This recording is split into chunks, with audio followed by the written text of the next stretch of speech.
Secrétaire général du CA et membre de Touche pas à ma constitution. Dans 45 minutes, il répondra à vos questions sur le 96 50 34 37 et puis 70 43 09 70. L'émission est mise en onde par Romaric Freitas. Jean Kissi, bonjour. Bonjour Pierrot.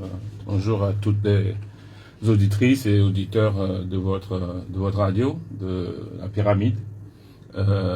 Et mes félicitations à tout la direction, le personnel, et je le dis toujours, on sait les conditions toujours difficiles dans lesquelles les médias travaillent au Togo. Dieu nous a donné la chance de faire du monde et on sait que ce n'est pas dans les mêmes conditions qu'on travaille dans les autres pays et même dans les pays d'Afrique.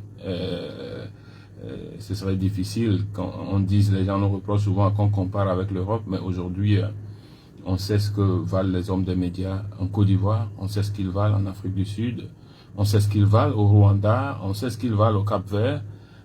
Donc félicitations à vous, à toute votre corporation. Merci pour ces mots à l'entame de cette émission parce que c'est clair que beaucoup ne savent pas forcément tout le travail ou tout le service qui est rendu par les hommes des médias et pour la démocratie notamment dans notre pays, pour tout le processus politique qui est en cours depuis quelques années.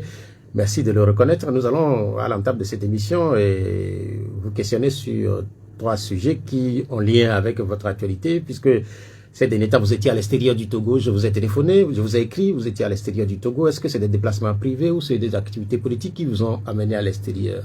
Non, c'est des déplacements privés, familiaux, avec les parents et tout ça, un peu aller voir une partie de la famille en Allemagne. Voilà, parce que j'ai un fils là-bas. C'est beaucoup plus privé, mais naturellement, comme je suis membre de la diaspora, j'ai vécu là-bas pendant ma période d'exil, etc. Donc, quand je parle de la diaspora, je parle au nom des miens. Et naturellement, quand je suis à l'extérieur, il y a des contacts, il y a des rencontres. Naturellement, j'ai ceux qui ont pu me solliciter pour que si je pouvais passer, qu'on puisse un peu se voir. Oui, on s'est vu à Hambourg, les gens de Bremen, on a fait une petite réunion avec les Bassiro Ayeva, tout ça. Les gens de Cologne, on n'a pas fait de conférence, mais ceux qui pilotent les différents groupes de la diaspora, oui, on s'est vu, certains au téléphone, certains, j'ai été obligé de me déplacer, on a fait quelques rencontres sur la situation du pays. Ouais. Qu'est-ce qu'ils pensent du Togo en étant à l'extérieur? Ce sont les Togolais. Qu'est-ce qu'ils pensent du pays? Je pense qu'il y a une grande amertume, une grande tristesse. C'est vraiment difficile à supporter. Le malheur des Togolais, leur état d'esprit quand vous y allez et l'image même qu'on a donnée à ce pays de la façon dont on la gouverne, ce ne serait pas difficile que vous entendez de plusieurs Togolais qui étaient tellement fiers de leur pays que quelquefois ils cachent leur identité parce que quand on parcourt les pays d'Afrique, on voit comment les choses évoluent, les gens entendent parler des choses, ceux qui viennent maintenant souvent en vacances en Afrique, à Abuja, à Cotonou, etc. Et quand certains passent par le Togo, l'image qu'ils gardent du Togo, l'image qu'on a de Lomé par rapport à Cotonou, l'image qu'on a de Lomé par rapport à Kigali, ceux qui ont l'habitude de faire du monde, quand vous les rencontrez, c'est difficile à tenir et les gens se disent, mais jadis, et quand les gens venaient en Afrique, c'est Dakar et c'est Lomé. Mais qu'est-ce qui s'est passé maintenant et que Lomé, c'est devenu Lomé, quand on disait Lomé la belle, est devenu Lomé en débris, et c'est devenu archaïque. Quand vous circulez dans toutes les routes, c'est sur des latérites, avec des saletés et quelquefois des déchets. Non, c'est-à-dire que c'est difficile quand vous écoutez les gens de la diaspora parler, c'est difficile et ça fait triste. Vous étiez en Allemagne et sans doute ailleurs dans d'autres pays. C'est les temps des vacances. Je ne sais pas si vous avez profité pour vous reposer un peu. Mais parlons un peu des vacances, puisque je l'évoquais dans l'introduction. Beaucoup de Togolais ne connaissent plus vraiment les vacances. Parce que les vacances avant, les Togolais se déplaçaient, notamment les élèves. Ils allaient à l'intérieur du pays. Pour certains, à l'extérieur, pour ceux qui ont des moyens. Mais visiblement, de plus en plus de Togolais restent chez eux. Oui, tout à fait. C'est malheureux, hein. C'est une question de compétence ou disons d'incompétence des départements qui s'occupent de cette question. Il doit y avoir normalement un tourisme intérieur. Nous, quand on était enfants, nous passions nos vacances dans nos fermes, dans nos villages. Et même les fêtes de fin d'année, on les passait dans nos villages. Je ne sais pas si vous ne connaissiez pas ça, mais nous, plus grandement dans le Vaud et dans les contrées environnantes, on avait l'habitude d'aller là-bas et c'est généralement à Noël qu'on a de nouvelles tenues. C'est généralement, c'est-à-dire qu'on peut nous acheter des tenues dans le marché, mais on veut te coudre une belle tenue. Généralement, c'est à Noël, tout le monde attend. Et on a tous à Noël de belles tenues, on fait la fête dans nos villages, moi chez moi, soit à Vaughan, moi ou à Boko là-bas. Et pendant les vacances, tous les temps de vacances, on est au village. Avec, on attend même que les vacances viennent, qu'on soit au village avec nos grands-parents qui ont des grandes fermes et on allait à la ferme avec eux. Et le midi, vous les voyez avec leur art, ils mettent, c'est-à-dire ils vont au champ avec rien. Ils n'ont peut-être qu'une allumette, quelquefois même pas d'allumette. Et à midi, ils ramassent des choses séchées et avec la pierre, ils arrivent à faire le feu. C'est-à-dire, ils cognent une pierre contre l'autre et ils arrivent à faire le feu. Vous y allez sans rien, hein? Ils arrivent à faire le feu.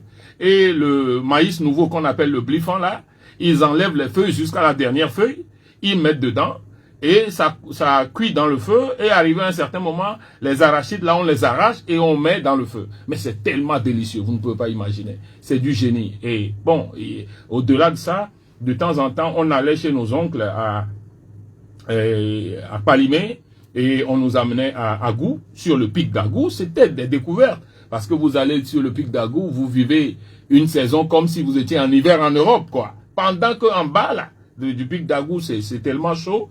C'est-à-dire, quand vous y revenez, même quand vous y allez une fois en 3 ans, quand vous y revenez, vous continuez à en parler à l'école, quoi, comme d'un événement, etc. Et je considère que de cette étape où nous avions vécu ça, il y a 30, il y a 35 ans, il y a 37 ans, jusqu'à aujourd'hui, les choses ont regretté. Donc, il n'y a plus de tourisme intérieur où normalement dans des pays comme Accra, etc., au Ghana, quand moi j'étais en Allemagne, j'amenais un certain nombre des amis au Ghana, etc., il y avait cette différence que le tourisme intérieur était supporté par le fait que quand tu es ghanéen et tu vas dans un hôtel, tu as un paiement moindre que ceux qui viennent d'Europe. Donc, il y a ceux qui sont des nationaux et il y a ce qu'ils payent. Ça permet de faire un tourisme où, dans un hôtel, par exemple, où on paye 50 000 francs, quand vous êtes ghanéen, on vous le fait à 10 000. Donc, naturellement, toutes les familles ghanéennes allaient en vacances. Et ça permet le développement. Ça permet le retour à l'intérieur. Ça permet que l'argent quitte la capitale et aille à l'intérieur pour l'expérience des enfants. Quand vous allez dans les musées, vous dites que vous êtes ghanéen, vous ne payez pas la même chose que l'étranger qui est venu dans le musée. Parce que ça coûte un peu cher et il faut développer le tourisme intérieur, etc. Mais je ne sais pas pourquoi le Togo n'a pas pu faire ça. Pourtant, il ne faut pas créer la roue. Il faut juste voir ce qui se fait ailleurs et le faire. Je ne comprends pas comment aucun ministre n'est jamais arrivé à faire ça au Togo, mais... C'est vrai qu'il y a eu des tentatives ces dernières années avec les meilleurs élèves qui sont convoyés à l'intérieur du pays. Pour les meilleurs élèves, c'est ça. Mais globalement, pour les Togolais, qu'ils soient élèves apprentis, de grandes personnes, certains vivent à Lomé, ne connaissent pas Atapamé, ne connaissent pas Sokone. C'est ce qui fait qu'il y ait des préjugés sur les communautés qui vivent dans ces autres localités. Parce qu'on ne va pas à leur contact. Comment régler ça? Non, je crois que la solution est tellement simple qu'ils n'arrivent pas à l'appliquer. C'est ce qu'on appelle le développement du tourisme intérieur. Ça veut dire que il faut faire des offres pour les Togolais de l'intérieur.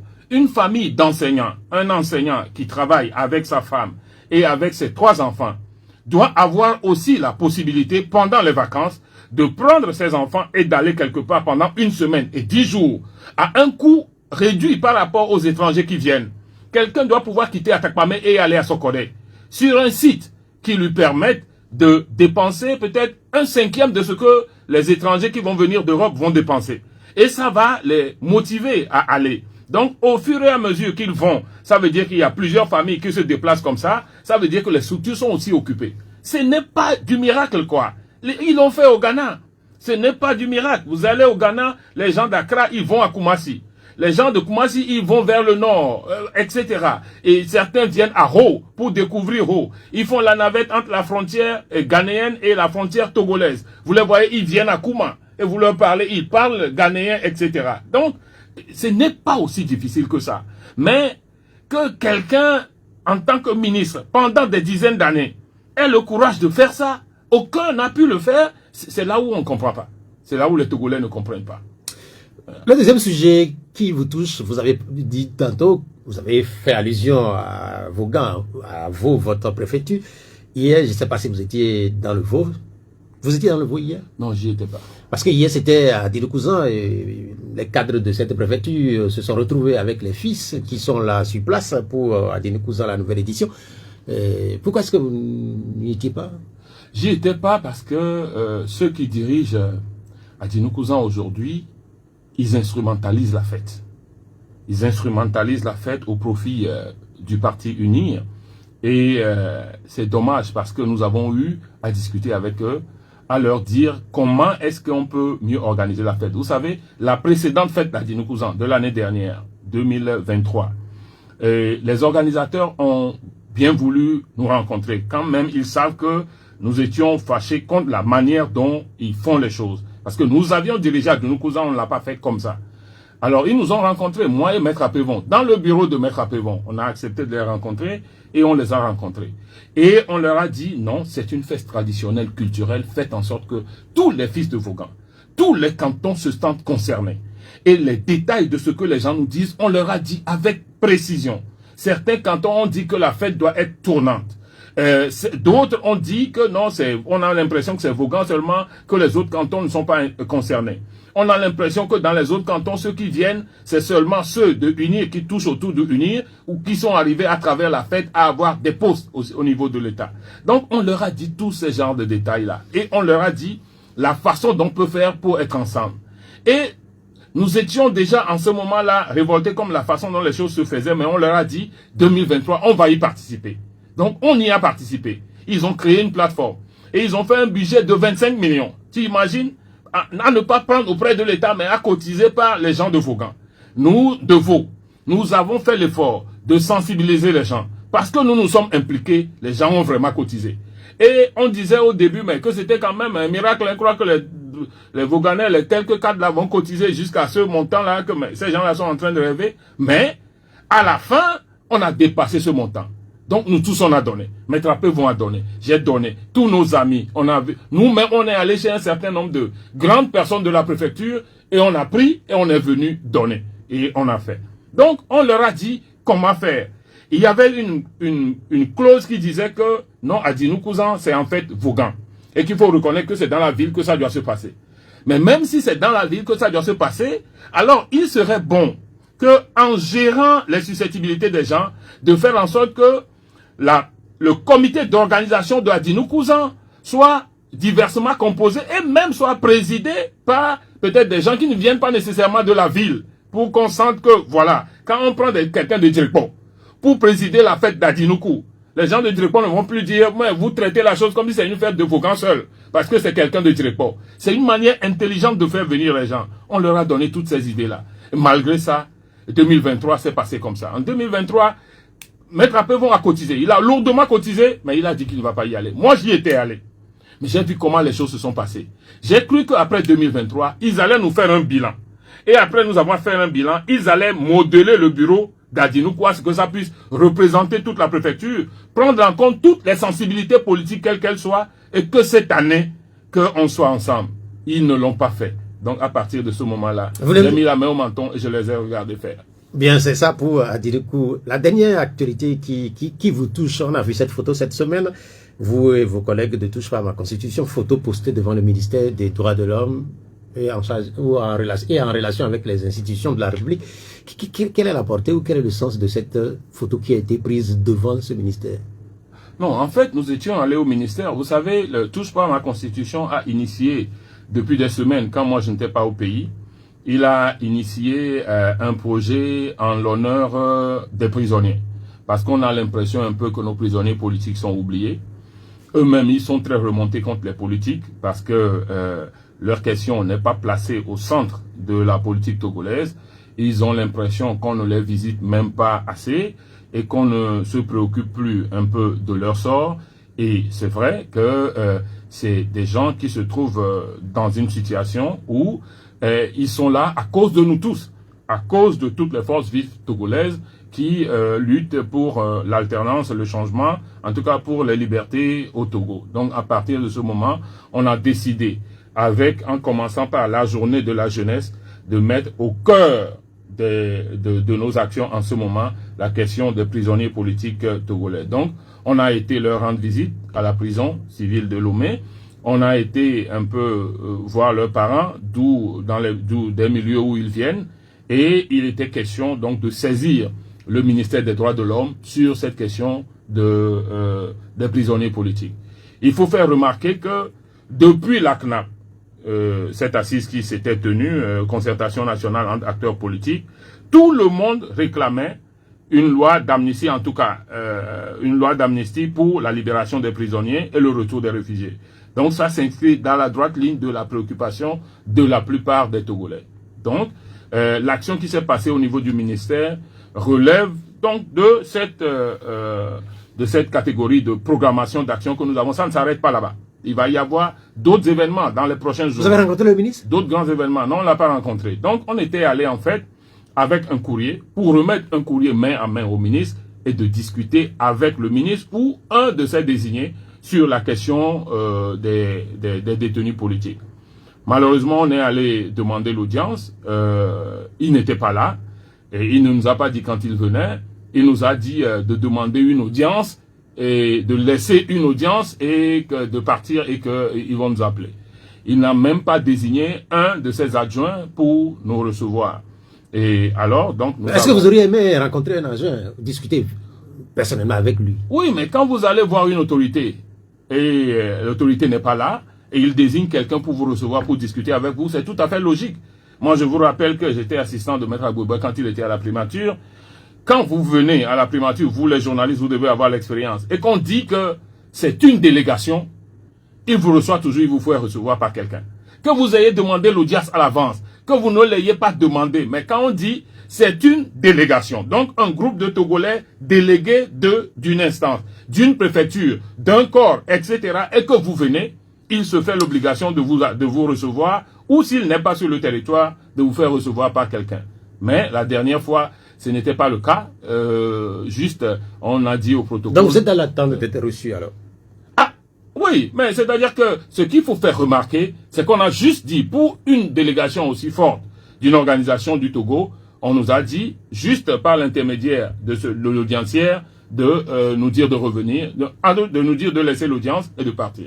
Voilà ce qu'il faut noter. C'est important ce que je dis là, et c'est essentiel sur la façon dont nous sommes gouvernés dans ce pays. La question des prisonniers politiques ou des détenus, cette question a agité la classe politique il y a quelque temps. À un moment donné, on a pensé que cette question, elle est oubliée. Visiblement, vous la ressuscitez. Combien sont-ils? Elle n'est pas réglée.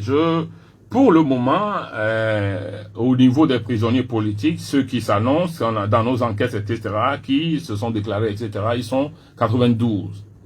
Donc, voilà le chiffre que nous avons pour le moment. Est-ce qu'il y en a d'autres qui ne se sont pas annoncés? On ne sait pas, mais on a le chiffre de 92 actuellement. Mais qui sont-ils? Ils sont issus de quel mouvement? Ils ont été arrêtés comment? Ils sont issus de tous les mouvements. En fait, ces prisonniers sont essentiellement ceux depuis le 19 août 2017. Beaucoup du PNP, beaucoup de Tigre Révolution, beaucoup des partis de la C14, etc. Voilà un peu ceux qui composent ce groupe de prisonniers politiques. Mais je vous pose la question parce qu'à un moment donné, un ministre avait déclaré qu'il y avait plus de prisonniers politiques au Togo. Oui, mais oui, mais non, c'est-à-dire que c'est la situation qu'on a. Nous aussi, on a entendu ça entre-temps. Et cela a fait que peut-être on les avait oubliés un peu. Mais après, on a eu des résonances de par un certain nombre de personnes, de par des personnes interposées, des réminiscences de la part de ces prisonniers qui accusent la classe politique que on les a oubliés. Et c'est là où on a recommencé par refaire les enquêtes, par faire les démarches. Et on a constaté qu'ils étaient là, effectivement. ils ont dit hein, que faute de quoi ils auraient failli ne même pas nous recevoir parce qu'ils étaient très remontés contre la classe politique pour le fait qu'on les avait oubliés. Donc voilà. Bien, merci pour cette introduction. Elle est visiblement longue hein, parce que sur les 3 questions, nous avons passé près de 25 minutes. Nous allons évoquer l'actualité, la grande actualité, cette actualité qui est faite du gouvernement, la publication des noms des ministres, et puis par la suite la déclaration de la politique générale du gouvernement. Et vous avez sans doute été à l'extérieur quand les noms des ministres ont été annoncés et ce gouvernement est dit de transition. Venant de vos milieux, autour de vous, vous demandez un gouvernement d'une vraie transition. Moi, je n'ai pas très bien compris quand j'ai lu le communiqué de Touche pas à ma constitution. Qu'est-ce que vous voulez dire? Non, nous avons demandé une transition. Ce n'est pas que nous demandons un gouvernement d'une vraie transition, mais dans la marche que nous faisons, dans ce qu'ils sont en train de faire, dans le putsch constitutionnel en cours que nous rejetons, nous avons demandé qu'il faut une loi d'amnistie générale et qu'il faut que, en tout cas, les Togolais ensemble, ceux qui vont profiter pour revenir ensemble, qu'on s'asseye autour d'une table pour aller vers une transition. C'est-à-dire que c'est une transition, tout comme cela s'est passé dans les années 90-91, où un pays est en crise et en difficulté, séparé en deux, avec tout ce que vous connaissez, et que il faut passer de ce temps-là vers un temps normal où tous les Togolais se côtoient. C'est de cette transition que nous parlons. Ce n'est pas leur type de transition dont ils disent qu'ils sont en train de passer à une république, à une autre, et qu'il faut 9 mois de transition. Je ne sais même pas comment tout ça est monstrueusement amoncelé. Je ne sais pas, mais nous demandons vraiment une transition. Une transition comme il y a eu en Afrique du Sud lorsque Nelson Mandela est sorti de prison et il fallait le passage du pouvoir de Frédéric de Klerk à celui de Nelson Mandela, une vraie transition, comme on le connaît dans la plupart des pays. Est-ce qu'on est en face des mêmes situations? Puisque quand vous évoquez pour le Togo les années 90 et vous évoquez là l'Afrique du Sud, est-ce que c'est les mêmes situations? Oh, moi, j'évoque la transition de manière générale. Vous avez demandé quel genre de transition. Donc, je vais définir le genre de transition. Oui, mais en 1990, quand vous prenez le Togo était véritablement en crise. Vous avez dit que vous considérez qu'aujourd'hui, le Togo n'est pas en crise? Moi, je ne vois pas, peut-être que ceux qui sont porteurs de la nouvelle transition ne voient pas la chose de la même façon, puisque au début des années 90, le Togo était carrément en feu. Vous vous rappelez, beaucoup de manifestations, beaucoup de contestations. Est-ce qu'on est encore dans la même situation? Mais le Togo est aujourd'hui dans une grave crise. Le Togo est dans une grave crise. Ce n'est pas parce que certains acceptent de subir pour que le pays tienne qu'il ne faut pas dire que le pays n'est pas en crise. Regardez ce qui s'est passé. Regardez les élections que nous avions vécues là, les élections régionales et législatives, où c'est les agressions dans les bureaux de vote, on pousse nos membres dans les bureaux de vote pour mettre des bulletins dans les urnes de force, etc., voilà, on menace nos représentants dans les bureaux de vote, et voilà le résultat que ça a donné. Vous considérez que si on voulait réagir, ça n'allait pas être des conflits, ça n'allait pas être des trucs sanglants partout, dans toutes les préfectures? Est-ce que c'est le fait que certains disent et se taisent pour que ça ne s'enflamme pas qu'il faut dire qu'il n'y a pas de crise? Le Togo est dans une grave crise. Une crise qui est accentuée par ce que nous appelons le coup d'État constitutionnel en cours, que nous rejetons. Ce n'est pas... C'est-à-dire, ce qui m'afflige un peu, c'est que on a l'impression que c'est lorsqu'un coup d'État est militaire seulement qu'il y a de l'émotion. Parce que quand un coup d'État est constitutionnel, quand un coup d'État est électoral, on a l'impression qu'on peut rester là et en rire. Non, moi je dis, un coup d'État constitutionnel est pire qu'un coup d'État militaire. Vous vous souvenez au dernier sommet de la CEDEAO, quand Bassirou Diomaye Faye était allé, et on lui a demandé d'essayer de faire la jonction entre les pays de l'AES et les pays de la CEDEAO. Il a accepté. Mais qu'est-ce qu'il a sorti comme argument et qu'on a dit sur tous les médias? Il a dit que on lui dit de faire ça, il va le faire. Mais il faut reconnaître que c'est la modification des constitutions pour s'éterniser au pouvoir qui cause tous ces problèmes-là. Donc à partir de ce moment, ce problème de modification des constitutions pour s'éterniser au pouvoir est un problème pire que les coups d'État militaires.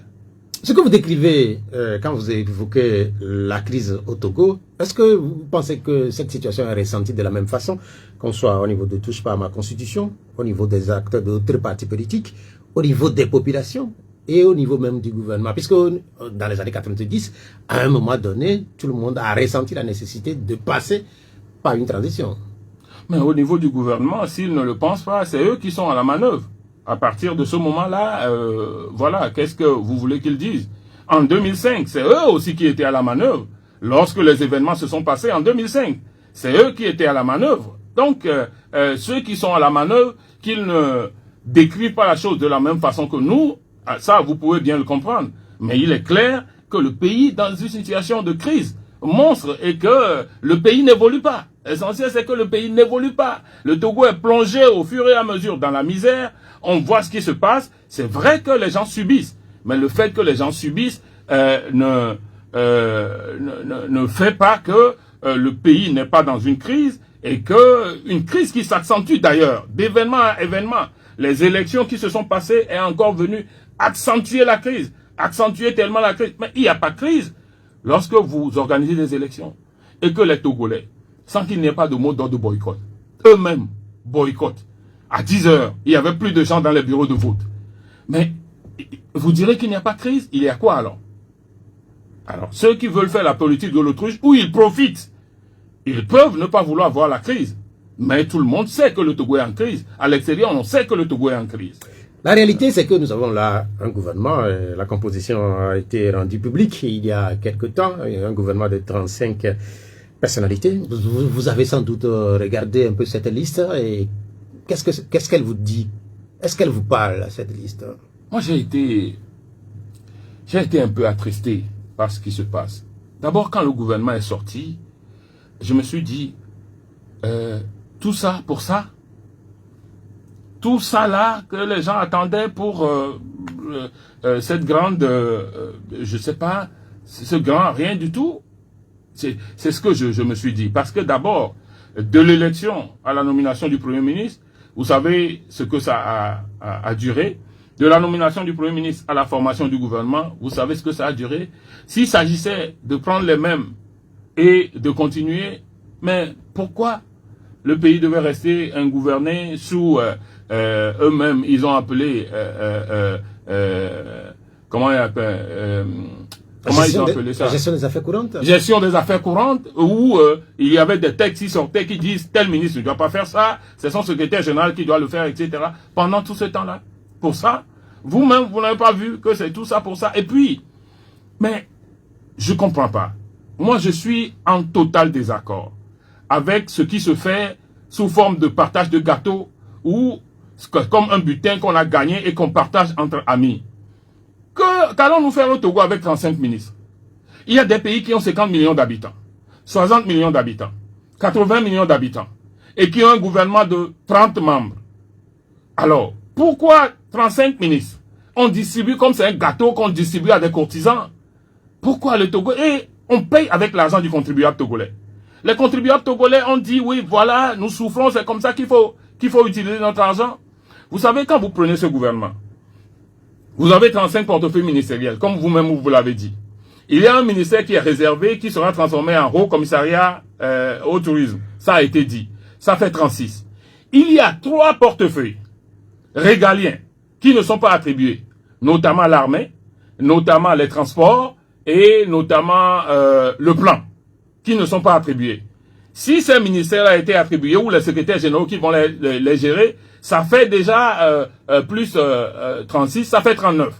En dehors de ça, vous avez 6 gouverneurs qui ont peut-être rang de secrétaire d'État, dont le gouverneur du Grand Lomé, qui a rang de ministre. C'est un ministre-gouverneur.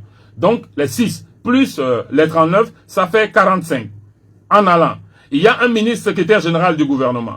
Ça fait combien? 46. Il y a un ministre secrétaire général de la présidence de la République. Ça fait 47. Mais pourquoi? Pourquoi? Pourquoi tout ça? Et puis, non, c'est-à-dire que ce qui s'est passé dans ces derniers temps, mais vous ne voyez pas que c'est coûteux et que le Togo, dans la misère où elle est actuellement, ne peut pas se permettre ça? Mais si nous fait, vous trouvez ça normal? C'est-à-dire que vous acceptez ça, vous buvez ça comme de l'eau potable, propre, Mais ceux qui l'ont fait, est-ce que c'est pas pour satisfaire des besoins qui sont des besoins réels pour le Togo? Des besoins de quoi? Que les autres n'ont pas satisfait dans des pays où ils ont 50 millions d'habitants. Oui, mais en fait, le Togo est différent quand même. Vous savez, le Togo n'est pas les autres pays. Le Togo est différent qu'avec un nombre plus limité d'habitants, on a beaucoup plus d'institutions, beaucoup plus de postes, alors qu'on n'a pas d'argent. Et les autres sont différents parce qu'ils ont plus, mais ils savent réduire le train de vie de l'État et faire donner à leur population. Pendant ce temps, nous allons chez les autres pour demander de l'aide et on juge ça logique parce qu'on va dire que le Togo est différent. En quoi les États qu'on construit ne sont pas des États de la même façon? On copie la Constitution quelque part et on vient dire que le Togo est différent. Non, mais pour la bourse des Togolais, pour la misère que vivent les Togolais aujourd'hui, est-ce que c'est logique? Est-ce que vous comprenez dans la tête que l'argent du contribuable togolais puisse supporter à ce qu'on distribue des ministères comme ça, qui à la fin ne construisent même pas le pays? On ne voit rien se développer, qui ne font rien. Ce que vous dites là rejoint un peu une déclaration venant d'un certain nombre de partis, notamment Adi, qui parle de gouvernement budgétivore. C'est vrai qu'on a un gouvernement avec plusieurs ministres, avec une ouverture vers l'opposition. C'est comme ça que c'est décrit. Il y a quelques personnalités issues des partis se réclamant de l'opposition. Et sur cette ouverture-là, quelle est votre appréciation?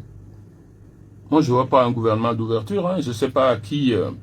Un gouvernement d'ouverture, c'est lorsqu'il y a des forces politiques dans un pays et que lorsqu'on constitue le gouvernement, on consulte les forces politiques dont certains acceptent de s'associer au parti principal qui a à la manœuvre du gouvernement et de gouverner ensemble.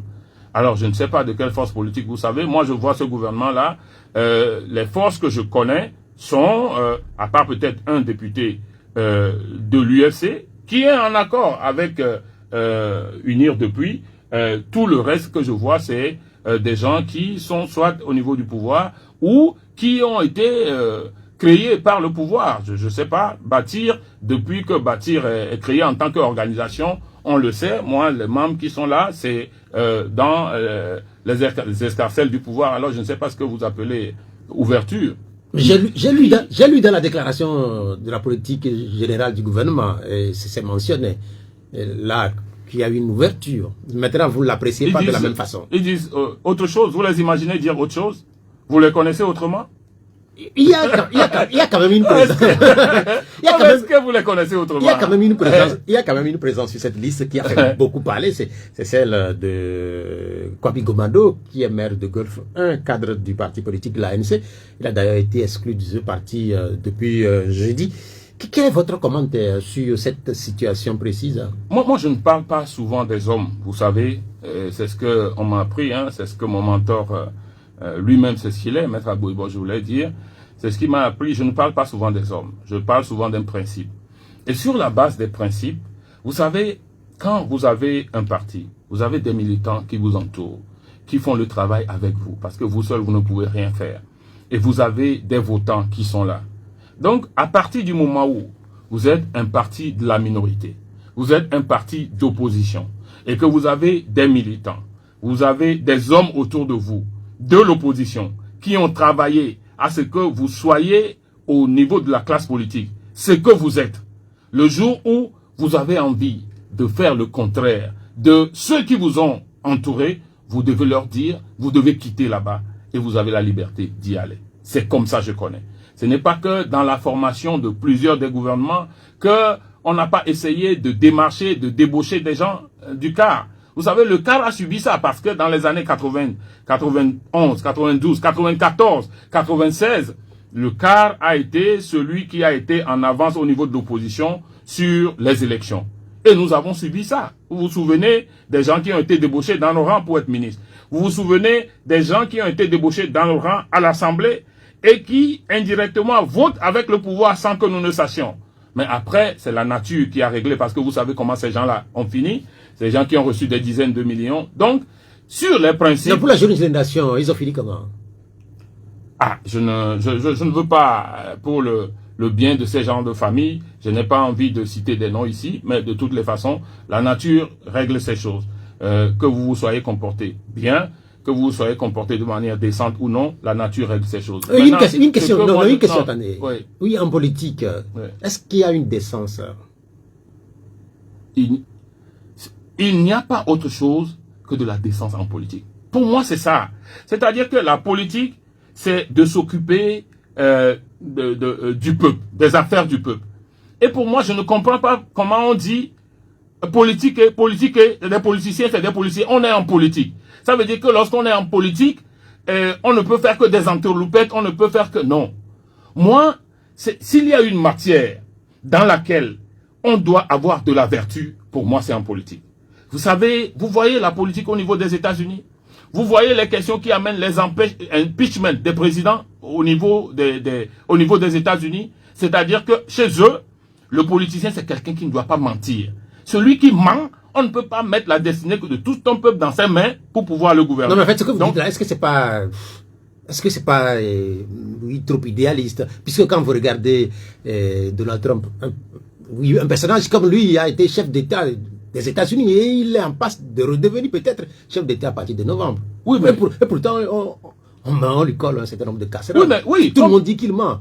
Mais on le préfère. Combien de procédures contre lui à la justice? Mais il est toujours là. Oui, il est là, mais combien de procédures contre lui à la justice? C'est pour ça que je dis que si la donne fondamentale n'est pas la vertu, on ne peut pas poursuivre des gens pour ce qu'ils sont en train de faire. Donc, en principe, la donne fondamentale, c'est la vertu. Maintenant que des gens arrivent à voter parce qu'on les caresse dans le sens du poil ou parce que on crée une émotion, tout simplement parce qu'on dit il faut renvoyer les étrangers. Et pour ça, on le vote. Que des gens aient dit, par exemple, que la Shoah est un détail de l'histoire, mais parce qu'ils disent qu'il faut renvoyer tous les étrangers, on continue de les voter. Ça, c'est les élans des peuples. Mais c'est différent des vertus fondamentales. Toi qui es politique, tu ne peux pas aller dire que non, la politique, c'est l'art de pouvoir mieux flouer les gens et qu'il n'y a pas de décence en politique. Mais quand vous regardez... Moi, je vois pas les mais choses est-ce que comme c'est pas seulement votre définition, ça? Quand vous regardez un président comme Emmanuel Macron, vu ce qui se passe en France depuis un mois et demi, on peut se poser des questions sur ce que vous appelez la décence en politique. Oui, mais naturellement. C'est naturellement. Et c'est là où la question se pose. C'est là où la question se pose. C'est pour ça que ces genres de personnalités, ils dénaturent la politique.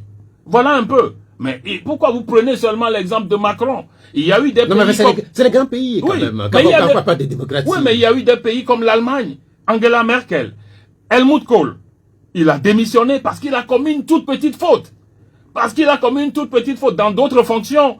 Ces genres de fautes se commettent dans nos pays mais tous les jours. Mais les gens sont toujours ministres. Mais pourtant, il est parti. Pourquoi vous ne prenez pas les bons exemples? Et que c'est les quelques exemples d'un certain nombre de pays où la chose est même critiquée, où nous ne voulons même plus ressembler que vous prenez comme exemple. C'est-à-dire que le mauvais exemple doit confirmer que la politique c'est une mauvaise chose, il n'y a pas de décence. Non, je ne suis pas dans cette... On parle du gouvernement togolais, et vous avez dit dans votre analyse qu'il y a des personnalités qui sont là depuis des années, vous avez dit qu'il n'y a pas de vertu, et vous posez un certain nombre de questions. Est-ce qu'au final, comme quelqu'un l'a dit il y a 8 jours ici, vous pensez que ce gouvernement va vers un échec? Moi, quand on lit le Togo sur toutes ces dernières dizaines d'années, on voit que rien n'est fait. Alors, je ne considère pas que c'est un gouvernement qui est là pour 8 mois qui va faire quelque chose. Donc, la question est peut-être un peu superfétatoire parce que c'est comme si vous nous demandez est-ce qu'en 8 mois, ils vont réaliser ce qu'ils n'ont pas pu faire en 19 années. Et la réponse est naturellement non. Vous savez très bien que... Vous croyez qu'ils peuvent le faire en 8 mois? Vous savez très bien que pour les 8 mois ou pour l'année, c'est de mettre en place les institutions pour la transition, pour passer à la 5e République. C'est de cela qu'il s'agit essentiellement. C'est sans doute pas pour refaire totalement le Togo. Ah oui, ça, vous le savez. Ouais, mais alors, qu'est-ce qu'ils promettent dans le programme de gouvernement alors? Quand ils sont allés au niveau du programme de gouvernement dire que ils vont faire ci, ils vont faire ça, ils vont faire ça, alors que leur rôle c'est juste comme vous le dites, de mettre en place des supposées constitutions ou bien des supposées institutions d'une prétendue 5e République. Alors, non, c'est-à-dire que l'essentiel, revenons encore aux fondamentaux, l'essentiel c'est que ce gouvernement pléthorique, coûteux, qu'on met en place, en ce moment précis, au Togo, où les populations sont dans la misère, c'est malheureux. C'est malheureux qu'on puisse conduire des hommes comme ça, avec des gouverneurs qu'on nomme, en plus, Et on dit qu'on va vers une 5e république et ils ont donné l'exemple, par exemple, de l'Allemagne, etc. Les pays dont ils ont l'exemple, où il y a des gouvernements régionaux, ces pays ont 15 ou 17 ministres. Allez demander combien de ministres il y a en Allemagne. Il y en a combien? Mais comment est-ce il y en a 15 actuellement. Mais comment on dit, on prend exemple sur un truc et on fait le contraire de ce qui se passe là-bas. Moi, je considère que, surtout, si nous acceptons la gouvernance des régions, ça devait réduire le gouvernement. 17, au pire des cas, 23 ministres auraient suffi pour le Togo, auxquels on ajoute les gouverneurs, les gouverneurs des régions. Pour moi-même, les gouverneurs de région ne peuvent pas être nommés. Ce bicéphalisme organisé à la tête de toutes nos institutions-là, je considère que ça ne peut pas aider le Togo. Parce qu'au niveau des régions, vous avez le gouverneur de région et vous avez le président de la région. Mais pourquoi? Pourquoi ce bicéphalisme à la tête? Le gouverneur bouffe de l'argent, des véhicules de fonction, etc. Le président de région aussi bouffe de l'argent. Pour faire quoi? En réalité, je ne comprends pas. Le Togo, ils ont mis en place une structure, un état de structure monstrueuse qui n'a aucun sens. Parce que pour moi, ce qu'ils ont décidé avant leur 5e république là, voulait qu'on ait un état décentralisé à 2 niveaux. La commune et la région. Et qu'on ait un État déconcentré à 2 niveaux, le gouvernement et les préfets. Alors, je ne sais pas le rôle que viennent jouer les gouverneurs. Parce que dans la plupart des pays, les gouverneurs sont élus. Ils ont parlé de la Côte d'Ivoire eux-mêmes dans leur débat. Dans la Côte d'Ivoire est subdivisée en districts. Et les districts sont gouvernés par des ministres gouverneurs qui sont élus. Bon, alors, je ne comprends pas le schéma qu'ils ont envie de faire ici. Ils sont élus par le père ou ils sont élus par la population? Ils sont élus par la population. C'est-à-dire qu'on élit un conseil et le conseil élit le gouverneur. Tout comme c'est dans les autres pays. Vous élisez un conseil comme on élit un conseil municipal et le conseil municipal élit le maire. Vous élisez un conseil comme on a élu les conseillers régionaux. Et le conseil régional élit pour moi le gouverneur et non le président de région. Pourquoi je dis ça?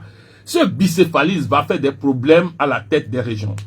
Vous allez voir au niveau des communes qu'il n'y a pas de représentant de l'État au niveau des communes, c'est au niveau des préfectures. C'est-à-dire que le représentant de l'État au niveau de préfecture joue le rôle de contrôle de l'égalité sur 3, 4, 5, 6 et comme à Lomé, 7 communes. Alors, pour nous, le gouverneur de région doit être un gouverneur élu et le contrôle de l'égalité des gouverneurs, du travail des gouverneurs doit être fait par le gouvernement. Et c'est pour ça qu'il y a le ministre de la décentralisation, qu'il y a le ministre de l'administration territoriale.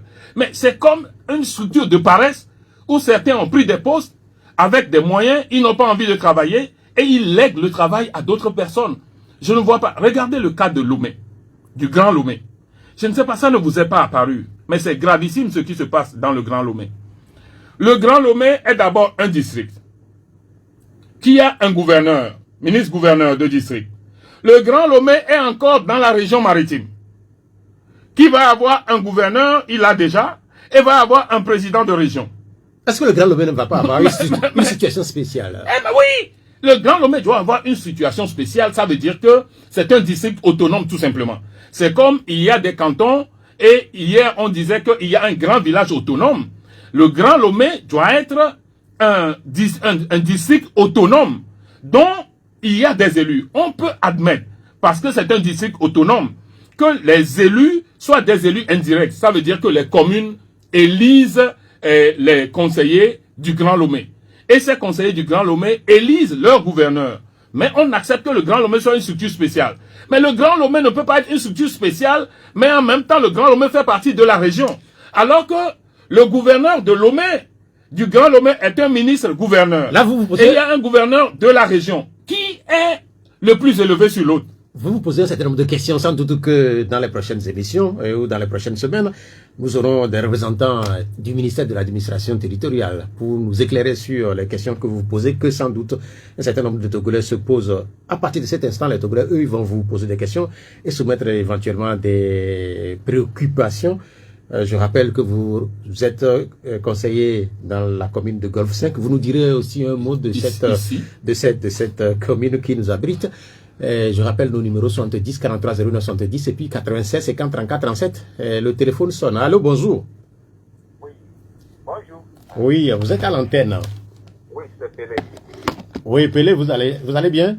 Oh, très bien. Ah, monsieur Jacques ici, bonjour. Bonjour, Pelé. Et courage. Merci. Donc, tout à l'heure, monsieur Pierrot vous a présenté, ancien secrétaire du CAR et membre de Ne touche pas ma constitution. Je pense que l'ancien secrétaire du CAR, ça fait partie du passé. Et Ne touche pas ma constitution est le présent. Et s'il n'y en avait pas Ne touche pas ma constitution, que fera monsieur Jacques ici? Monsieur Jacques ici, tout à l'heure, vous étonnez toujours de la gouvernance de ce pays.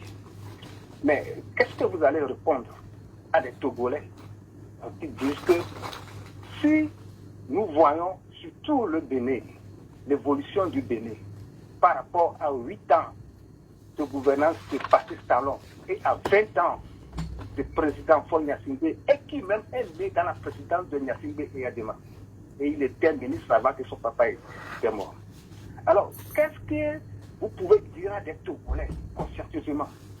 Troisième préoccupation, si nous voyons toujours des élections, à chaque élection il y a crise. À chaque élection il y a crise. L'avant-dernière élection en 2020, qu'est-ce qui a empêché l'opposition, s'il faut aller à un dialogue sincère avec ce régime, et que vous étiez à la CNAP, mais après que vous avez quitté? Et si on avait fait un dialogue sincère à l'époque, est-ce qu'on arriverait aujourd'hui à une élection en 2024 que des gens boycottent encore l'Assemblée, qui va devenir encore une crise? Est-ce que nous sommes dans une crise actuellement? Merci. Bien, merci Pelé pour les 3 questions. Oui. Non, alors des réponses simples. Hein. Je crois que les données n'ont pas changé. En fait, on ne va pas revenir sur cette histoire-là. Au décès d'Abouibo, lorsque nous sommes allés au Congrès, nous avons mis en place une transition. Et je suis demeuré secrétaire national du Bureau national transitoire du CAR qui est là. Bon, donc voilà, Monsieur Pierrot m'a présenté, mais le problème ne se trouvait pas là. Il ne faut pas jaillir sur ça. Nous croyons même que là où le Togo est, le Togo a besoin d'un bloc démocratique de l'opposition, d'un bloc très fort. Ce n'est pas la question du devenir individuel de chacun de nous qui est important. En tout cas, quand je suis allé dans la diaspora, ça a été le discours de tout le temps. Ça a été, les gens de la diaspora nous implorent que nous soyons tous ensemble et qu'ils soutiennent pour que nous fassions aboutir la lutte. Donc, ce que Jean Kissi est n'est pas le plus important dans le combat que nous sommes en train de mener. Merci quand même.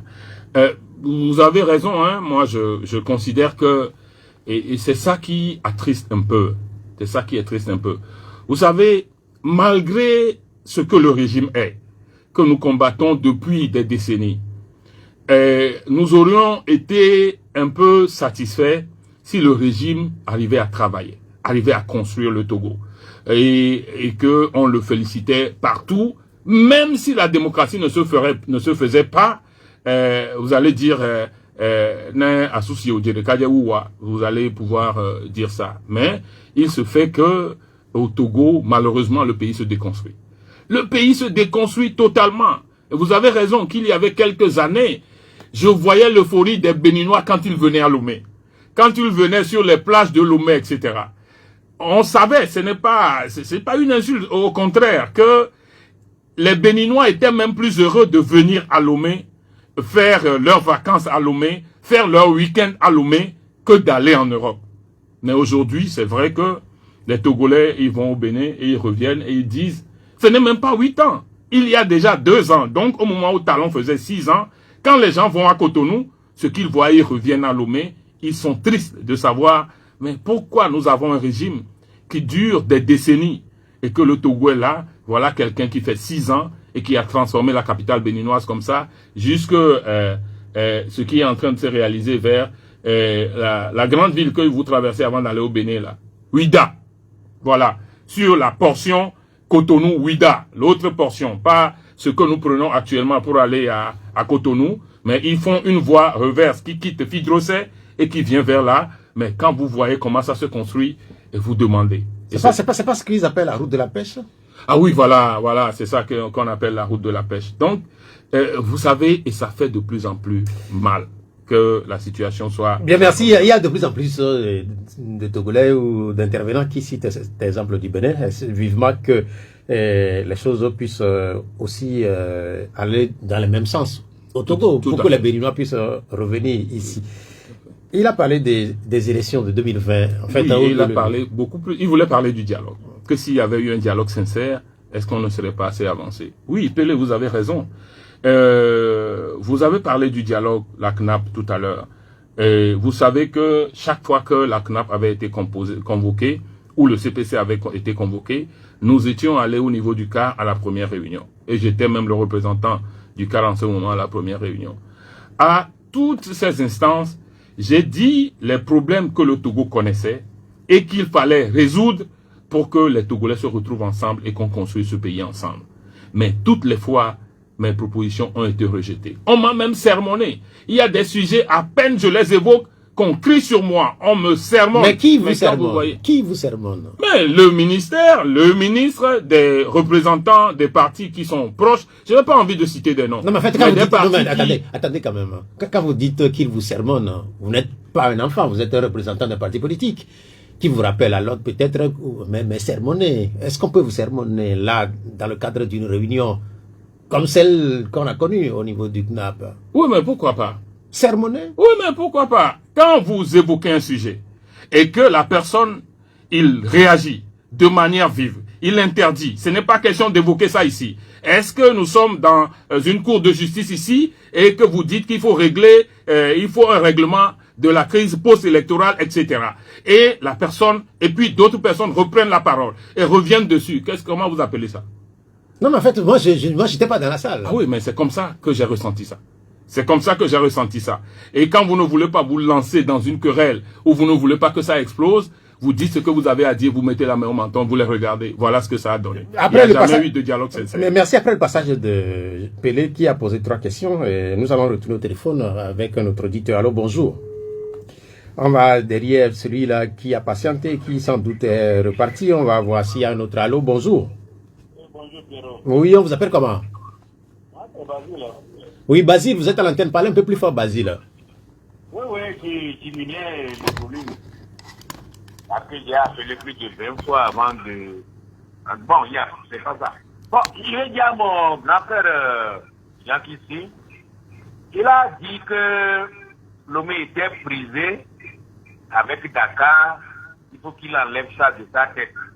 Ça, ce sont les soubresauts de la communication, c'est la France qui envoie tout ça là. Lomé n'est jamais comparé à Dakar. Donc il faut qu'il enlève ça rapidement avant que je ne commence par... Basile. Oui. Mais vous avez bien écouté ce qu'il a dit?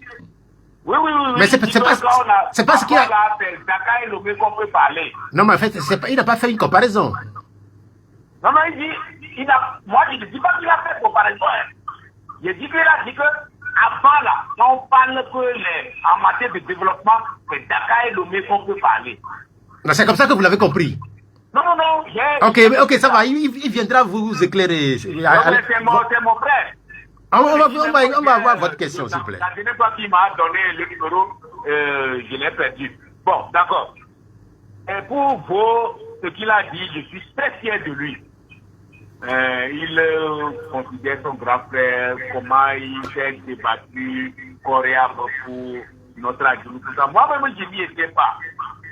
Parce que on ne peut pas instrumentaliser les faits traditionnels. Moi, j'étais dans les funérailles, le sport, partout, Dagbati. Tout ça là, je me suis promené un peu partout avec ça. Donc il faut qu'il sache ça. Il n'a qu'à enlever ça que Lomé... Ok, on a compris Basile. J'ai compris que Basile, il n'a pas de questions. Mais vous précisez pour que Basile puisse comprendre d'autres également, parce que moi j'ai bien compris, sans doute que d'autres...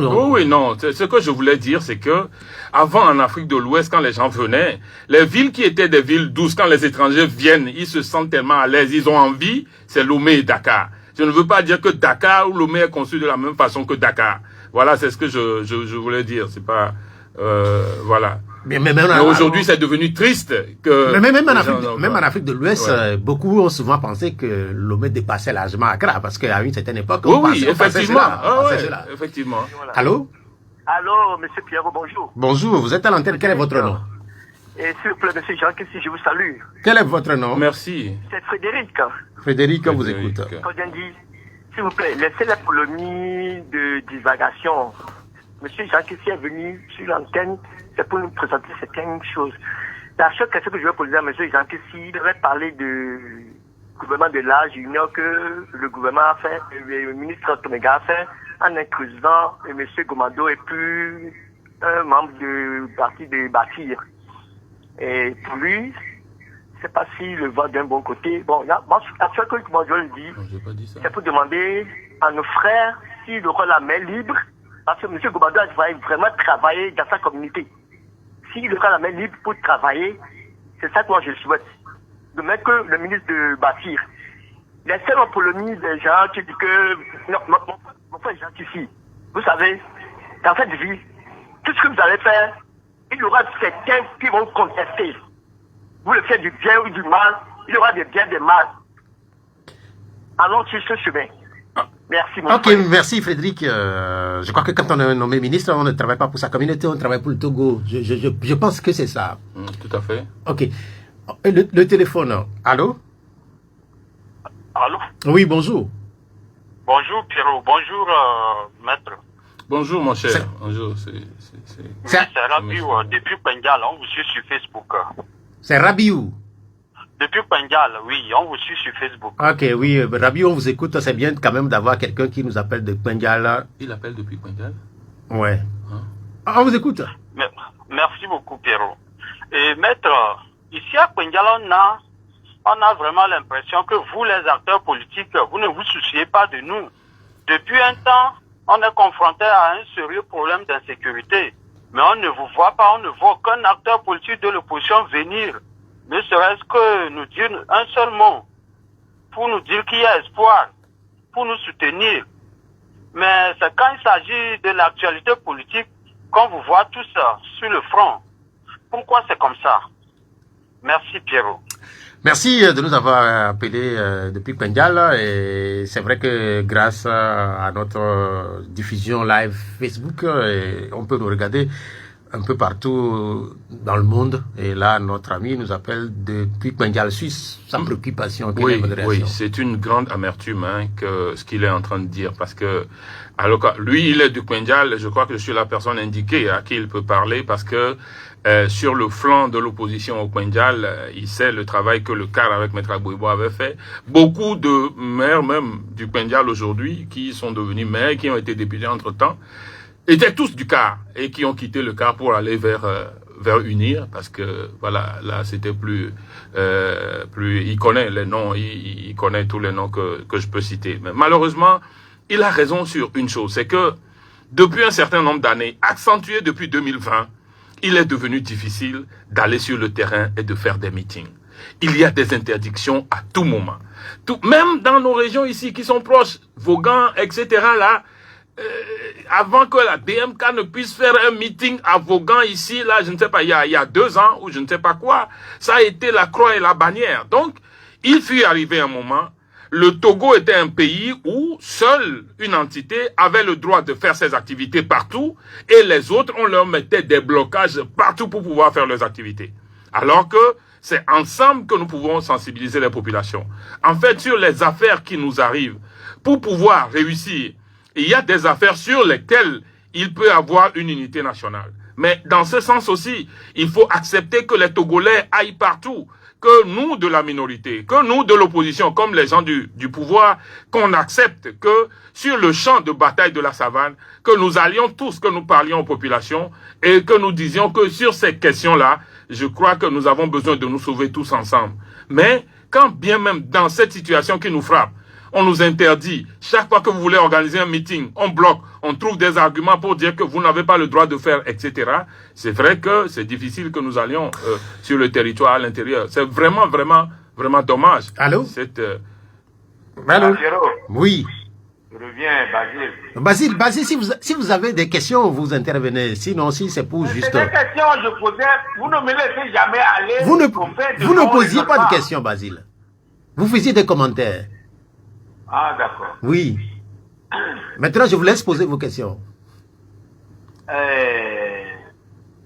question, c'est pour celui qui a passé, mais je la pose à mon frère en même temps. C'est pour dire qu'il ne voit pas que le pays est mal sensibilisé.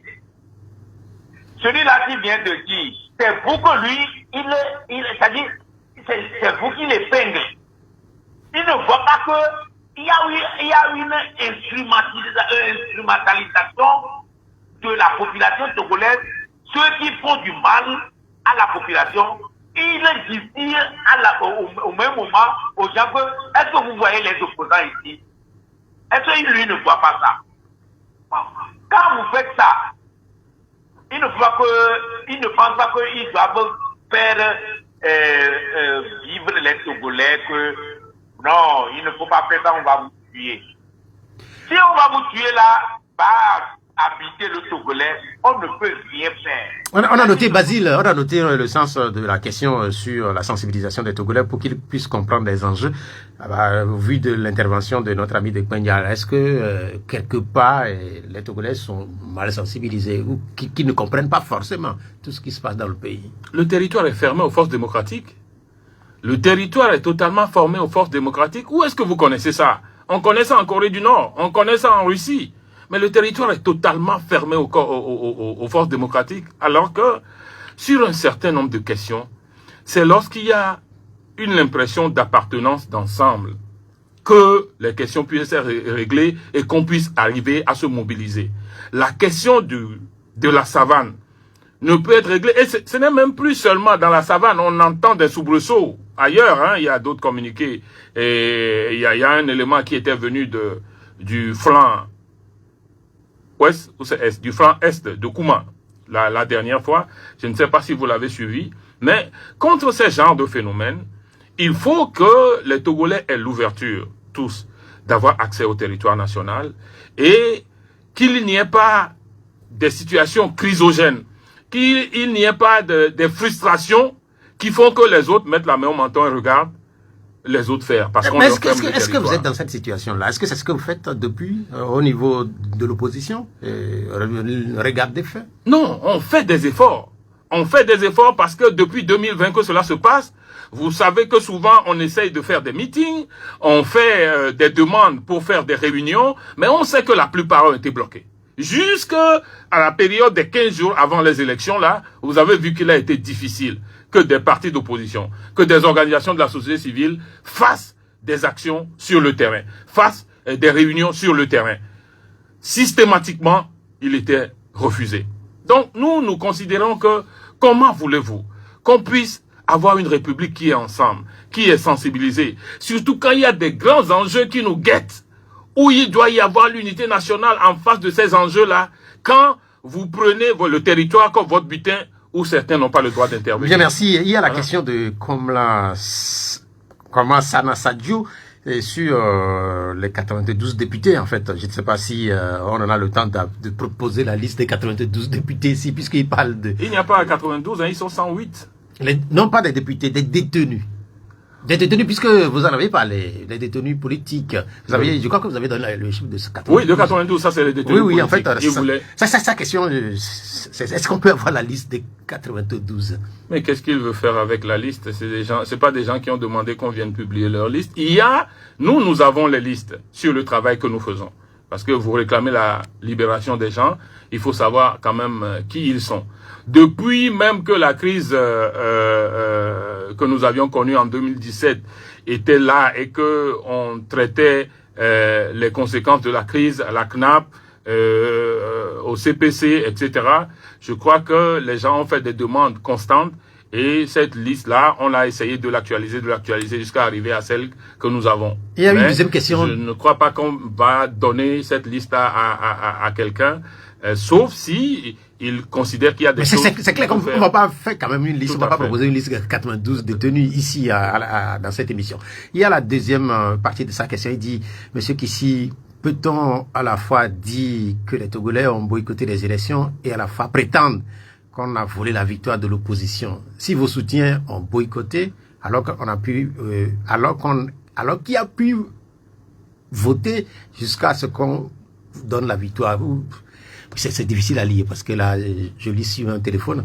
Je ne sais pas si vous avez compris un peu. J'ai compris. On a donné tout le monde a constaté que sans avoir donné de mot d'ordre, il y a eu un boycott massif. Mais tout le monde aussi, s'il ne le sait pas, a remarqué comment on a brûlé les urnes devant nous.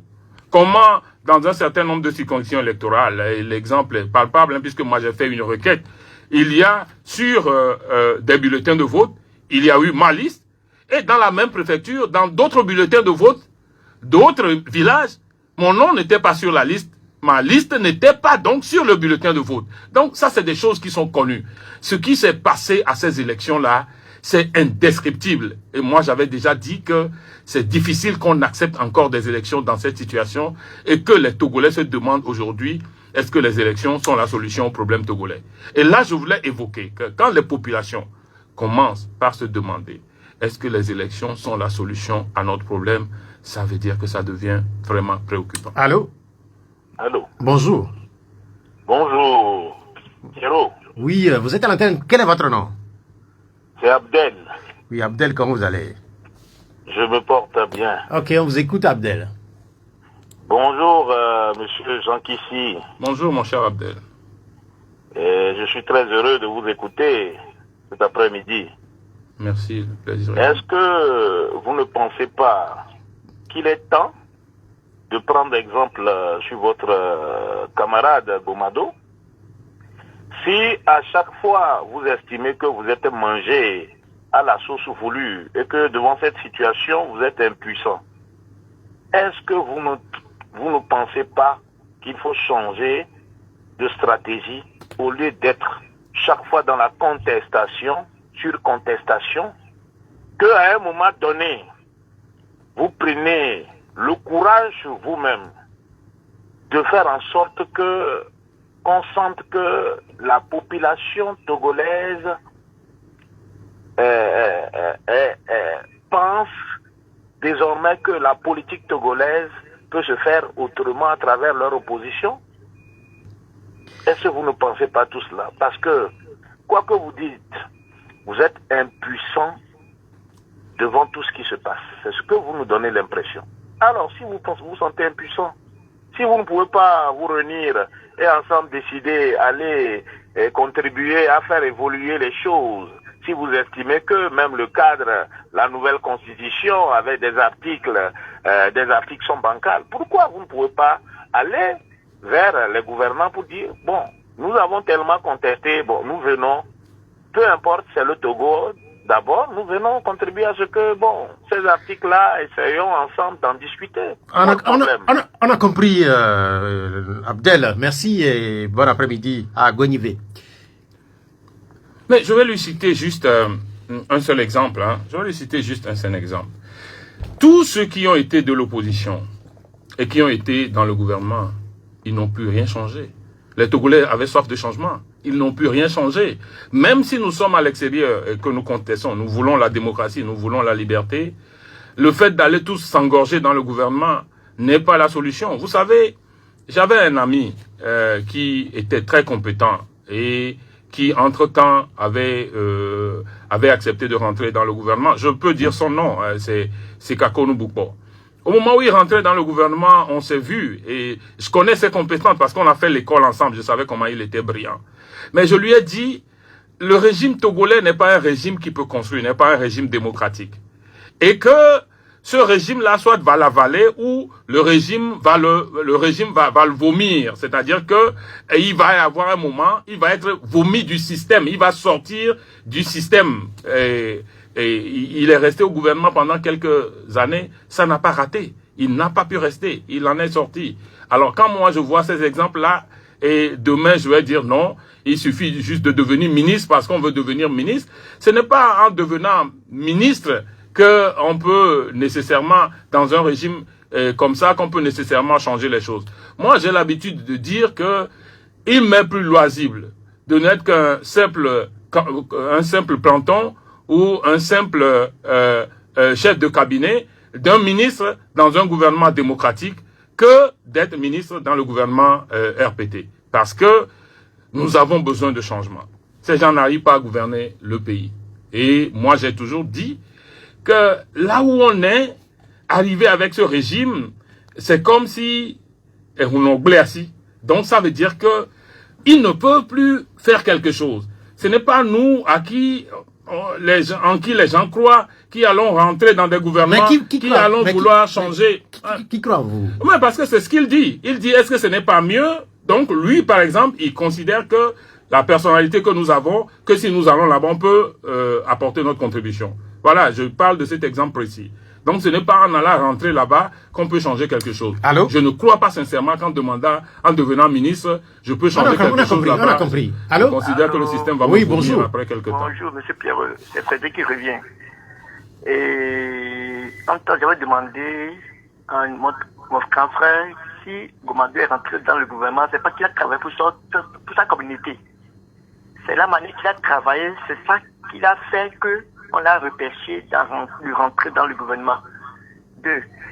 Mon grand frère, monsieur Kissi, j'espère très bien que il y en a civilé, il y avait 20 mai. Et je vois que vous êtes vraiment déterminé sur certaines choses. Si ça a pu m'arriver, vaut mieux de rapprocher à nos frères qui sont au gouvernement de soutirer des petites choses et d'établir. Ok. On a compris votre point de vue, rejoint un peu ce que disait tantôt Abdel en parlant de l'exemple Gomado. Et vous avez réagi, on a compris aussi. Nous allons avoir, peut-être derrière Frédéric, un autre auditeur. Si on n'en a pas pour l'instant, nous allons continuer avec les questions qui sont restées, notamment pour ce qui concerne le gouvernement. Il y avait une question. Allô? Oui, bonjour. Oui, monsieur Kofi. Oui, Kofi, vous êtes à l'antenne. Vous nous appelez d'où? Je vous appelle de Noukafou. Kofi, depuis Noukafou, on vous écoute. Oui. Ma question va aller à l'invité et à vous aussi. Je peux vous demander, est-ce que vous êtes au courant qu'il y a des attaques au nord du Togo, vous? Vous avez des informations sur ça? Voilà ma première question. Et l'autre, c'est pas une question, mais bon, je voudrais quand même dire que le bon sens nous interdit d'aller là où nous critiquons des choses. Je ne peux pas critiquer un truc, dire que c'est pas bien fait, et j'irai m'associer à cela. C'est pas bien. Ceux qui appellent et disent cela, ben, ils nous enseignent quoi? Quelque part, peut-être qu'ils sont plus vieux que nous, hein. Ouais, surtout. Je sais pas, le bon sens de la chose même. Merci. Oui, en fait, Kofi. Oui. Oui, sur la première question, c'est que vous doutez de ce qui se passe. Je ne doute pas. Est-ce que vous avez des informations qu'il y a eu ou qu'il y ait des attaques au nord du Togo? Non, mais en fait, je n'en ai jamais eu, hein. Oui, mais je n'en ai jamais entendu parler. Officiellement, jamais. À part sur les réseaux sociaux, oui. Ok, vous voulez parler de ça, du silence du gouvernement? Moi, je ne sais pas. Ok, on a compris. Et puis la deuxième partie de la question, quand vous parlez du bon sens, vous faites allusion à quelle situation? À ceux qui appellent et demandent à l'invité pourquoi ils n'adhèrent pas au gouvernement. Ok, merci. L'invité a compris. Oui, non, il a raison sur sa première question. C'est-à-dire que sur la question du terrorisme et des attaques au nord, etc., c'est une question de sursaut national. Et par rapport à ça, il y a nécessité de communication. C'est-à-dire que on doit savoir comment les choses se passent. Et ce n'est pas tout qu'on peut livrer, mais à chaque fois, le gouvernement doit savoir officiellement, par une voie officielle, ce qu'il peut dire pour que nous soyons tous sensibilisés et que nous soyons tous debout. Parce que nous voyageons tous dans le Nord. Nous y allons, nous revenons, nous parlons avec des gens. Mais quand la situation est géré avec de l'opacité, vous ne pouvez pas avoir l'engagement des gens. Parce que quand vous allez au nord, par exemple, vous vivez un certain nombre de jours, vous allez même juste pour passer quelques jours au nord, lorsque vous voyez aussi des choses qui sont suspectes, vous devez le dire. Mais vous devez savoir la situation qui se passe pour que nous tous, nous soyons à un même niveau qui permette à ce que, dans un sursaut national, nous tous, nous contribuions à démanteler, que nous tous, nous contribuions à détecter et à faire en sorte, à faire échec à tout ce que ces gens-là préparent dans le Nord contre nous. Et là, sur la façon dont le gouvernement communique, il a raison. C'est une question qui nous touche tous. Ce n'est pas une question de politique intérieure nationale. Alors, je ne comprends pas pourquoi le gouvernement est-ce que quelque part, comme ça. est-ce que l'idée, c'est pas d'éviter de créer une psychose générale dans le pays? Oui, mais si nous, est-ce qu'ils peuvent lutter eux seuls contre ça? Est-ce que vous considérez que sans la population, le pouvoir politique seul peut lutter et exterminer toute cette vague de terroristes que nous avons? S'ils ne peuvent pas seuls, et que la population doit être la grande contributrice dans cette lutte-là, ça veut dire qu'il doit y avoir une communication à l'endroit de la population. Ça, c'est nécessaire. Je crois qu'il faut que chacun se rende à l'évidence. Il a fait un petit commentaire sur, en parlant de bon sens. J'espère que vous avez très bien compris. Nous allons évoluer avec la préoccupation de Nouadou, pas comme il nous regarde du côté du Canada. Mais sa question porte sur le CAR. Normalement, vous avez... Oui, rebondi, il a dit la situation au CAR et quels sont les... Je vais défiler pour lire exactement ce qu'il a envoyé comme question. Précisez d'abord que la situation là aujourd'hui au CAR, votre rapport avec le CAR d'abord. Oui, je l'avais dit que nous avions fait un congrès qui était un congrès unitaire. Et ce congrès unitaire avait mis en place un bureau national de la transition dont je suis demeuré le secrétaire national. Et c'est à ce titre même, au titre de ce Bureau national de la transition, que je participe à Touche pas à ma constitution, qui regroupe un bon nombre d'organisations de la société civile et politique au Togo, la DMP, le Parti des Togolais, la LTDH, qui pilote même notre projet sur la libération des prisonniers, donc, etc. Et en même temps, nous travaillons, nous essayons de faire en sorte que, ensemble avec les gens des autres colonnes des forces vives, pour qu'on puisse avoir un bloc qui mène le combat à bout. Donc, voilà un peu. C'est pour ça que je dis, ma personne porte peu, mais c'est le combat que nous sommes en train de mener qui est le plus important. Donc, ça je l'ai dit. Allô? Oui, allô, bonjour. Allô, bonjour. Est-ce que derrière celui-là qui essaie d'entrer en ligne, est-ce qu'on peut... Oui, si on l'a pas, on va répondre à cette question sur la déclaration de la politique générale dans une situation de transition. Certains disent qu'ils ne comprennent pas. Moi-même, je ne comprends pas bien parce que je ne comprends pas pourquoi ils sont dans ce méli-mélo, dans cet imbroglio qu'aucun Togolais ne comprend pas.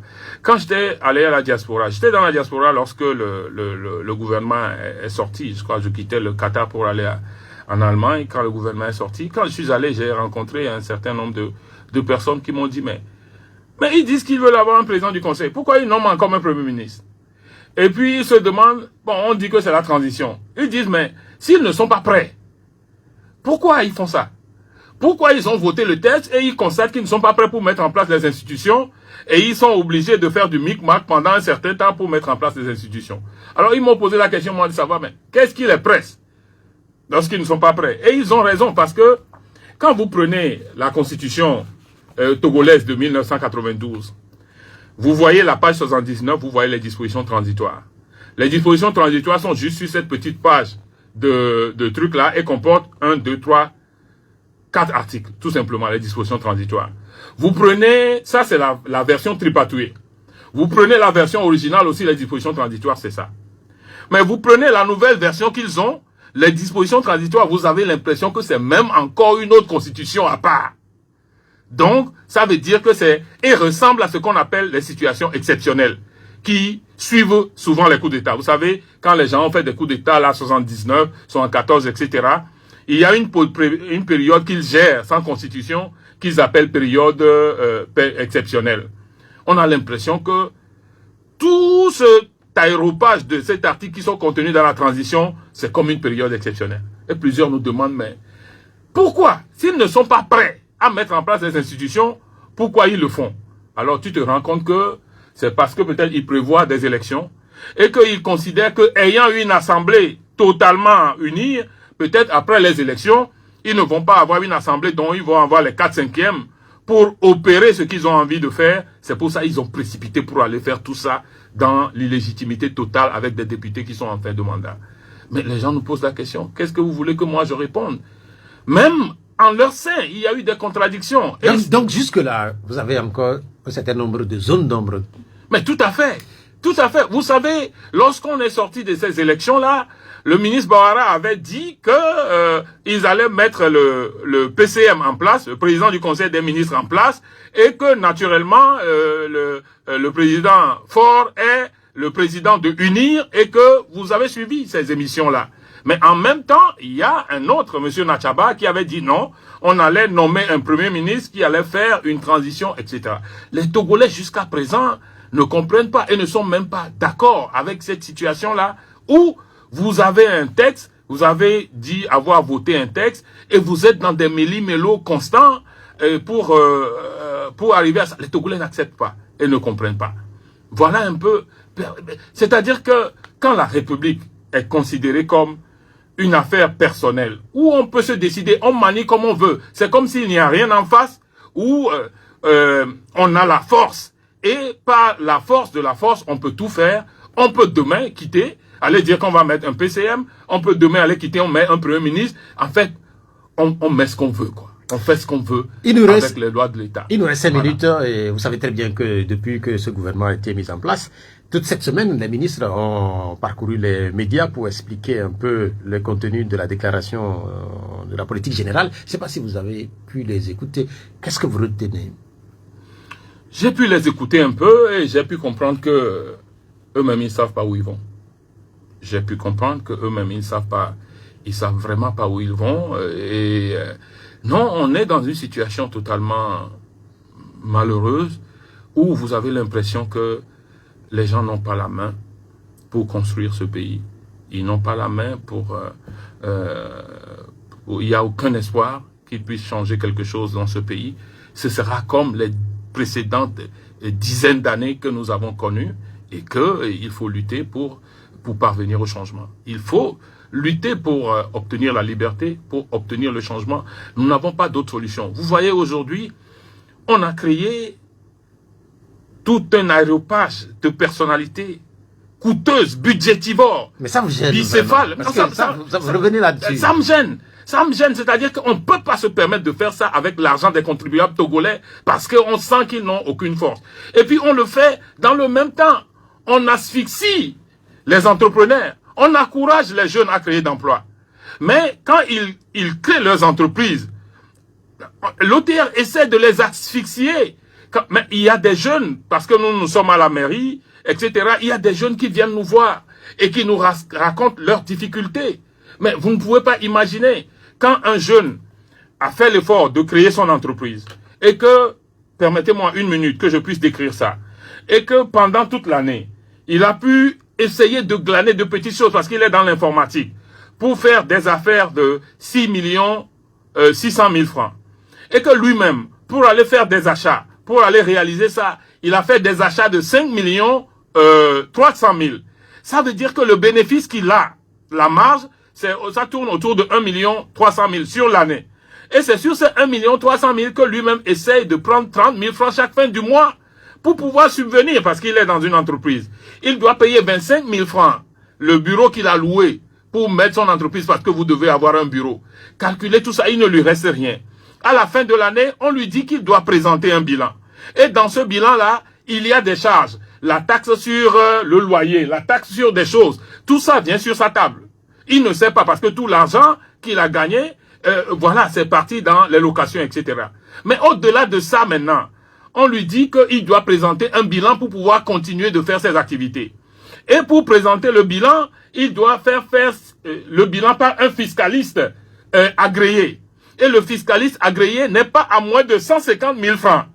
Mais comment il peut survivre? Comment comment on met les Togolais? Alors que dans d'autres pays comme l'Allemagne, tu fais ça, tu vas dans une administration des impôts. Quand tu ne fais pas de grandes affaires, on doit pouvoir t'aider dans l'administration des impôts à remplir les formulaires toi-même et à faire les déclarations parce que c'est toi-même qui fais les activités. Maintenant, c'est quand tu as fait des activités, tu as gagné de gros sous et que les conseillers fiscaux doivent te permettre de nager entre le fisc et de pouvoir gagner quelque chose un peu plus que tu as besoin nécessairement d'un conseiller fiscal. Ici, on oblige à ce qu'un conseiller fiscal te signe vous voyez, et quand tout ça se fait, alors qu'on veut que des jeunes créent dans l'entreprise, le CFE aujourd'hui, en 4 heures, tu peux créer une entreprise. Mais c'est un piège. On essaie de t'encourager à créer, et puis en l'espace de 2 ans, tu es asphyxié et tu fermes les portes. Ça fait pitié pour nos jeunes qui viennent nous voir.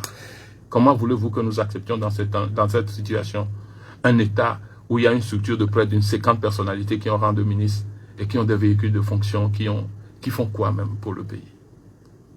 Vous gardez la parole pour conclure cette émission parce que il nous reste quelques secondes. J'ai plus d'autres questions à poser. Oui, je voulais cette fois-ci seulement interpeller l'opposition. Je voulais interpeller l'opposition parce que pour ces quelques jours que j'ai fait à l'extérieur, j'ai été criblé de questions.